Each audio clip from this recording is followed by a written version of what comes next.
Well, congratulations, everybody. We did it. We made it.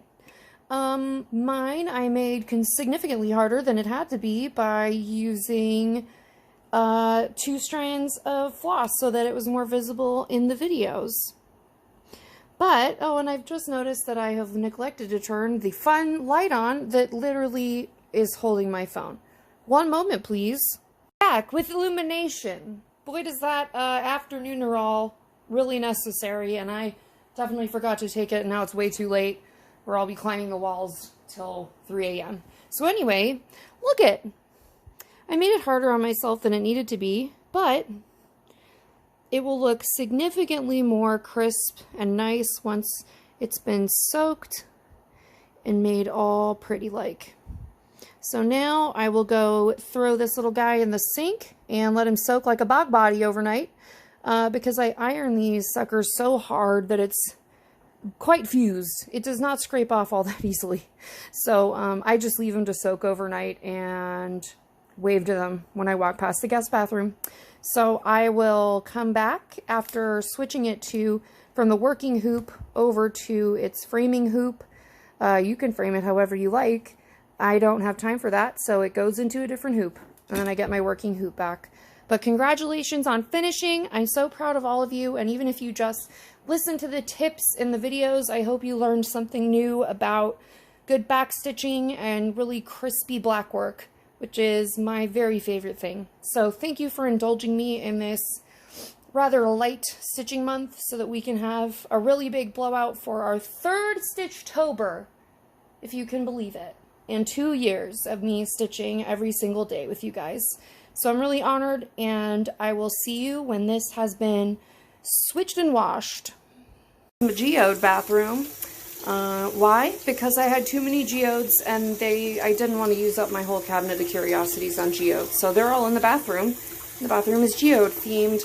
Anyway, I'm making a bath of water for this guy. If I was doing color, I would definitely put rattan in the water.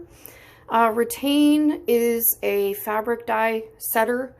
When you use really, really rich colors, it's just best not to trust them. DMC pre-washes everything, but I have had some of the variegateds bleed on me. The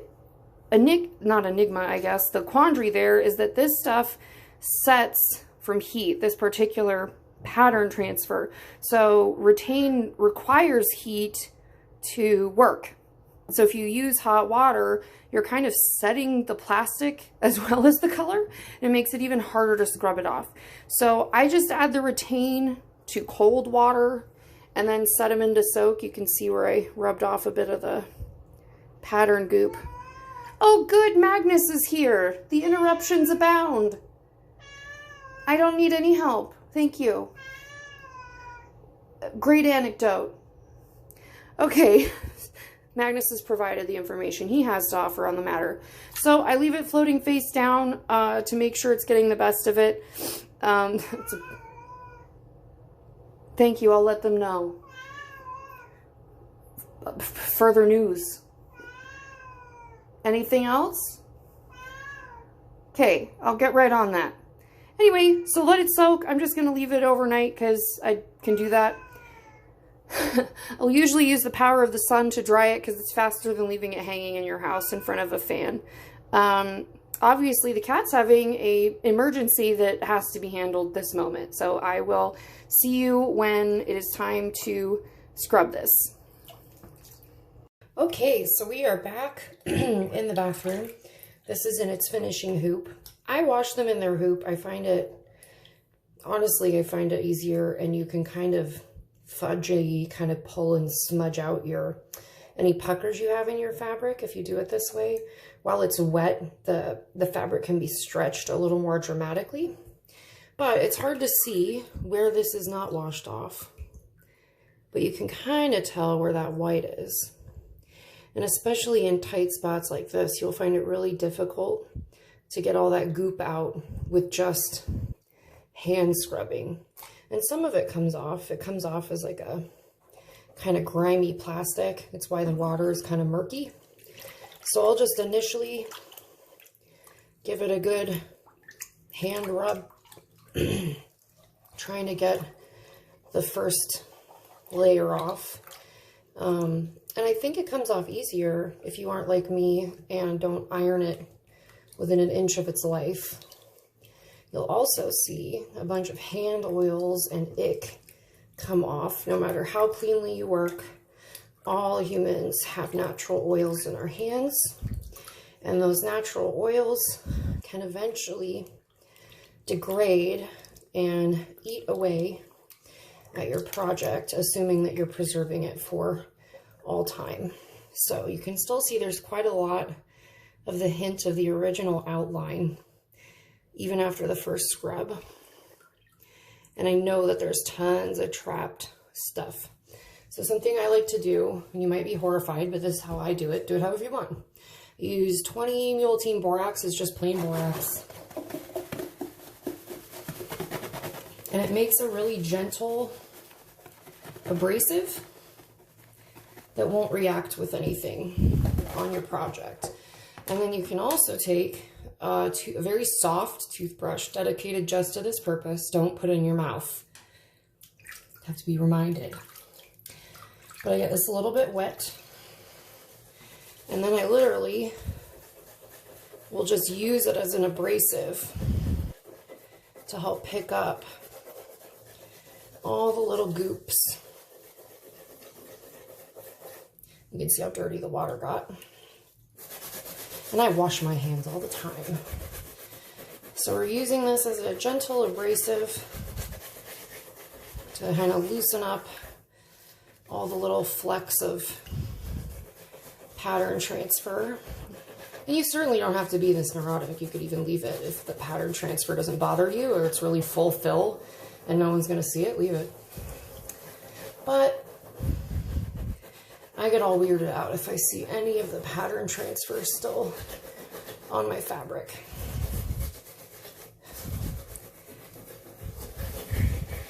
I have found that this makes the, come on buddy, focus, yay. I found this makes less kind of fuzz out of your stitches doing it this way. So we'll give it a little rinse.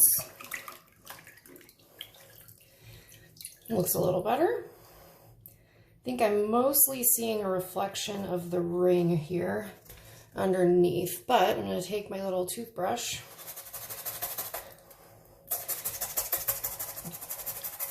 give it a healthy scrub wherever I see any kind of wonky spots that look like they still have transfer on them. And definitely rinse them as you go. It looks like this line is going to be the bane of me as far as wanting to come out. One day I'll learn not to iron everything on so hard, but today is not that day. And you're not, if you did lots of tiny stitches, like we were learning how to do, this should not really bother your stitching at all. See, it's not hurting it. I want the edge gone. Go away. I may have stained that. Well, here we are. Anyway, live and learn. But see, because we did such nice small stitches and used such thick fabric, it can't really pull and go anywhere because there's nowhere for it to go. It has been tacked down so much. So that looks pretty good to me. The problem with the transfer is that it's very hard to see if you've missed any of it until it dries a bit. So just scrub it more than you think you should have to. And then I will go hang this outside in the sunshine where it will get a good breeze and will certainly dry faster than me hanging it inside by a fan. But I don't see a ton of extra white or anything.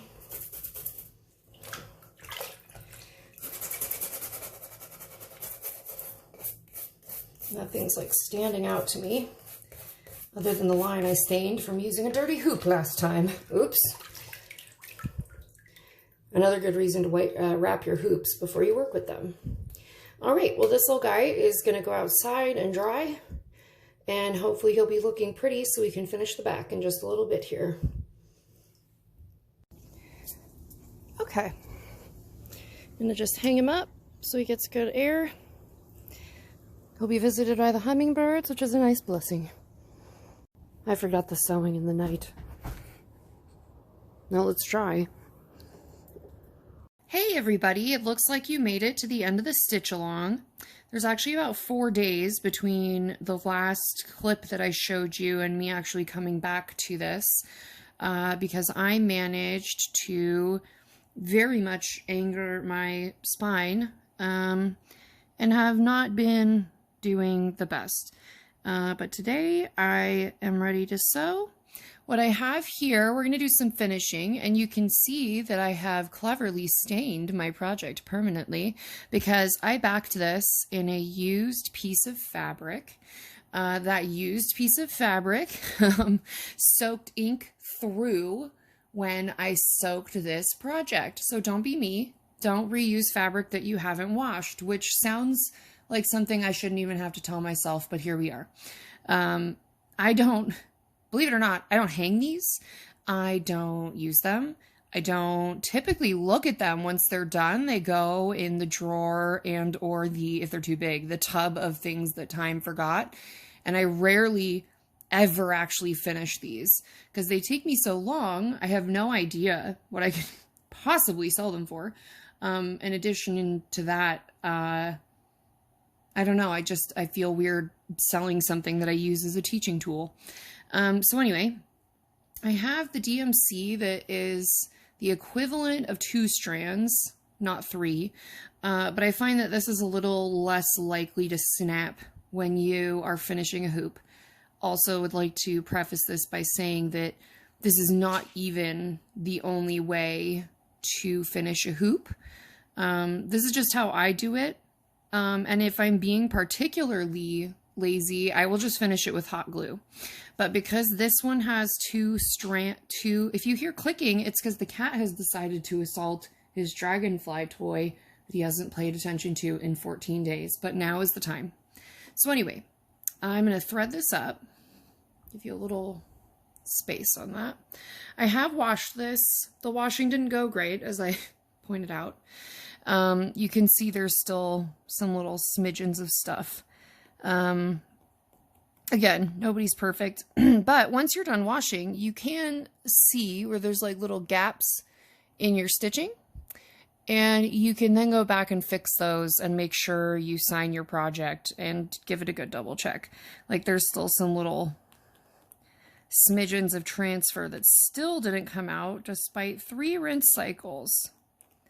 I really kind of borked this one up a little bit, but here we are. So anyway, you can finish them any way you want.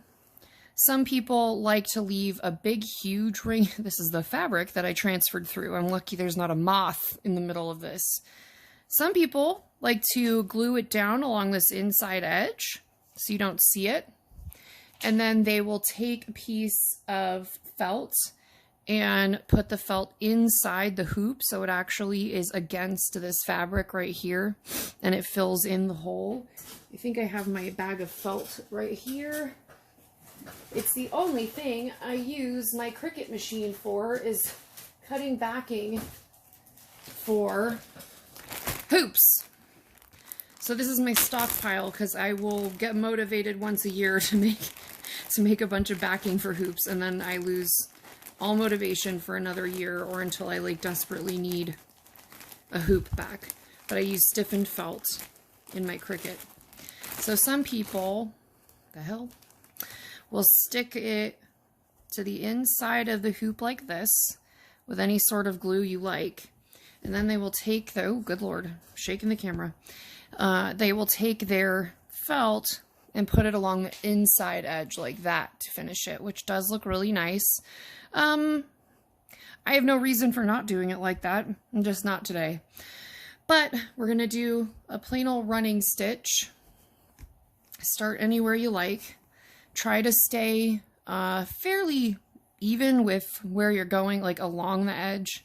like mentally give yourself a little salvage edge there so you're not ripping it through the edges of this and having it pull out, but you're also not like jamming it into plastic or weaving up and down. So we'll start here. I'll try to usually do 2 or 3 stitches on the needle, and then I just pull myself a nice long sufficient amount of thread to like clearly easily go around, but I will still leave that attached to the ball because more often than not I will find a reason to drop this or get it stuck to my shirt or pants and walk away, and I'll pull the thread through itself, and that will be the end of it. So see, I just pulled like 2 more inches out that I don't even need. So we're gonna keep going here. I may turn off my voice so that you don't just hear the cat playing for the next 5 or 6 minutes that it takes me to get around this hoop. Again, just an easy running stitch. Perfection does not matter unless it matters to you. And that is my rule for most things in life. Okay, so I will speed on through this and see you in a moment.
Okay, we're back.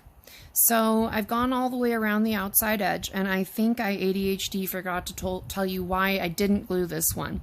So if I'm doing a little tiny project or something that I don't think needs to be like archivally preserved so that it's like nice and isn't going to rot over time and be in contact with plastic, you get archival board and you use straight pins, and it's a pinning method, and I can show you that on another day. Definitely not on this. This thing has turned into a light travesty in the nicest way. Anyway, if you have a single piece of fabric and it's really, really thin fabric, just like junk whatever you're sewing with for Christmas gifts, or any small thing that you don't care too much about, and it's just a get it done kind of situation, you can run a little bead of very hot glue. And then what I do to make sure it lays flat is I grab it and I pull it down like as tight as I can. I'll zoom in so that it looks like this, like it gets real flat, not just like laying it down. You have to pull it. And that's also a really excellent hack. If you have puckers on the front of your project and you've used thin fabric, you can kind of cheat a little bit and pull the pucker out, put the glue down, and then hold it as it hardens, your hot glue, and then continue around the outside edge and just keep pulling it incredibly flat and tight to flatten out the glue. And you'll probably burn yourself. I do every time. But you can get a really nice flat edge that takes glue for your felt a lot better. And you can make a really, as you can see, that makes a really nice clean edge. If you hear scampering, the cat, who was silent the entire time I was sewing, is now rampaging with his toy dragonfly up and down the hall. So thank you for that, Magnus. What we did is a stitchy method, which is just a little bit, I don't know, there's more effort. I don't know that it's nicer. I think the other things look tidier, but don't at me. People will fight me on that, so I don't need the drama. Finish your projects however you please. I had a person tell me that it was not real art if you left it in the working hoop because it was round or something. And I said, well, then every canvas should not be framed on its original stretching boards because was the working frame. So it's silly. Let people finish things how they like, or don't finish them at all and leave them in a drawer like I do. So you want to just kind of fairly gently and slowly pull, because I just put this through real thick fabric that was probably unnecessary. But you want to pull it nice and snug and work out as much as you can from the slack. Zoom you out a little bit. That came out pretty even. I can live with it, can you?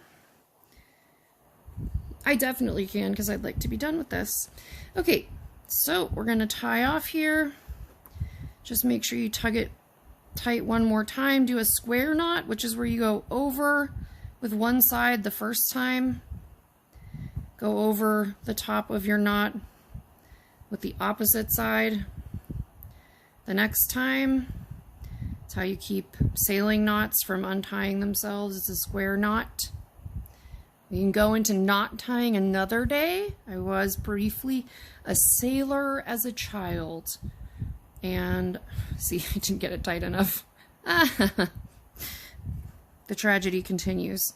So anyway, I could thread this onto a needle, and give it a few stitches to pull it the rest of the way tight, but I really don't think it's gonna truly affect the quality of this finish, as this was not my best one. It has been a painful month for my chronic pain. So anyway, now it is ready to accept a felt circle. And if I was going to finish this, which I may or may not, depending on how attached any of my family members are to it, I will probably just glue that on. And when you're gluing this on as well, we'll zoom in so you can see what I'm talking about. You want to get right up to that nice edge, and don't like do a whole bead of glue that's 16 inches long and then wonder why nothing sticks to it. Use hot glue appropriately. Put like 1.5 inches of hot glue and then press it and literally pull it tight, like make tension between your fingers here, so that it is so nice and snug, and literally hold it there until it completely hardens. And you will get a really nice, smooth line. You also don't have to use super thick felt like I did. But I'm pretty sure I bought the wrong thing and then just like had to think of a way to use it. And the Cricut will cut it. So that's what it did. Anyway, you should be so proud of yourself if you did a single stitch this month.